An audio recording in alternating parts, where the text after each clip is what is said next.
Bienvenue à Arrêt routier, épisode 3. Aujourd'hui, on aborde 3 choses qui vont souvent ensemble avec les nouveau-nés. Calmer un bébé grognon, aider à soulager les gaz et faire le RO de façon sécuritaire. Les pleurs, les gaz et l'irritabilité sont tout à fait normaux. Avec quelques techniques simples, ces moments peuvent devenir beaucoup plus fluides, comme changer de vitesse dans une voiture bien ajustée, autant pour toi que pour ton bébé. Calmer un bébé grognon. Pleurer est la façon dont un bébé communique. Lorsqu'un bébé est difficile à apaiser, voici quelques approches douces que tu peux essayer. Premièrement, tu peux prendre le bébé dans tes bras ou l'envelopper dans une couverture. Se sentir au chaud et en sécurité, c'est comme activer le régulateur de confort dans ta voiture. Cela aide à se détendre. Ensuite, tu peux aussi utiliser ta voix comme un moteur qui ronronne. Le chuchotement, en faisant un long chut, peut aider à calmer ton bébé. C'est comme si ça reproduit les bruits entendus dans l'utérus, comme le bruit du sang et les battements de cœur de la personne qui s'en occupe. Pour que ce soit efficace, fais un chut en continu et assez fort près de l'oreille du bébé.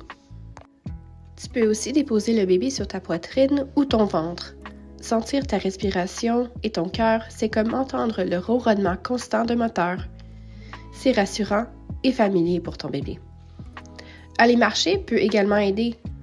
Le mouvement et l'air frais, c'est comme faire une promenade en douceur pour relâcher la tension accumulée. Bercer ton bébé peut être aussi un autre outil. Balance doucement le bébé dans tes bras, dans son siège d'auto ou dans une balançoire, ou bien encore un porte-bébé. Aucune technique ne fonctionnera à tous les coups. Plus tu essayes, plus tu apprends ce qui aide ton bébé à se calmer. Et souviens-toi, si tu te sens dépassé, déposer le bébé dans un endroit sécuritaire et prendre un moment pour respirer est un geste de soin pour vous deux. Demander de l'aide quand tu en as besoin est une force. Parfois, l'inconfort est simplement causé par des gaz coincés. Voici quelques façons de les aider à se libérer. Premièrement, tu peux déposer le bébé sur ta poitrine ou ton ventre et frotter doucement son dos pour aider à relâcher la pression. Tu peux aussi essayer les jambes en vélo. Bouge doucement les jambes du bébé comme s'il pédalait. Ça aide les gaz à circuler, comme changer de vitesse pour débloquer le système. Le temps sur le ventre, toujours sous supervision, exerce une pression naturelle sur le ventre et peut aider à soulager les gaz. Tu peux aussi essayer la prise du ballon de football. Tiens le bébé le long de ton avant-bras, face vers le bas, avec la tête bien soutenue. Tapote ou frotte doucement son dos. La chaleur peut aussi aider. Un linge tiède sur le ventre ou un bain chaud peut détendre les muscles et faciliter l'élimination des gaz. Chaque bébé est différent. Utilise les techniques qui fonctionnent le mieux pour ton petit passager. Regardons ensemble maintenant les bases du RO. Faire le RO aide à libérer l'air avalé pendant les boires. Un peu de régurgitation est normal. Avoir un linge ou une serviette à portée de main peut être bien utile.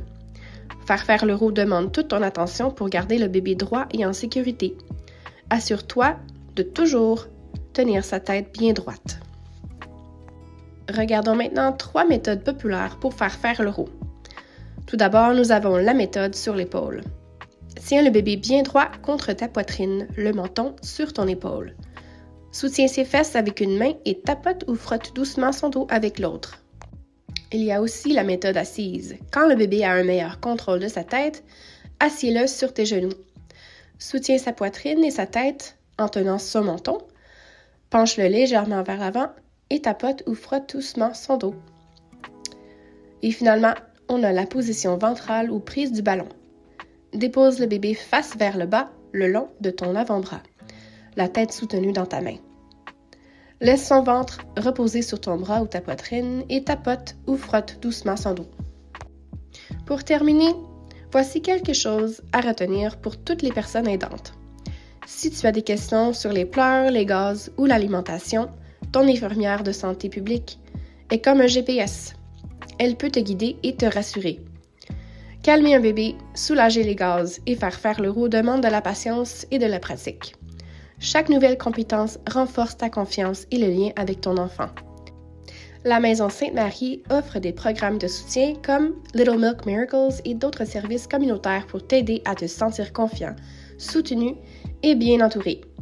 Avec de la pratique et de la patience, toi et ton bébé pouvez devenir une équipe bien rodée. On se voit la semaine prochaine!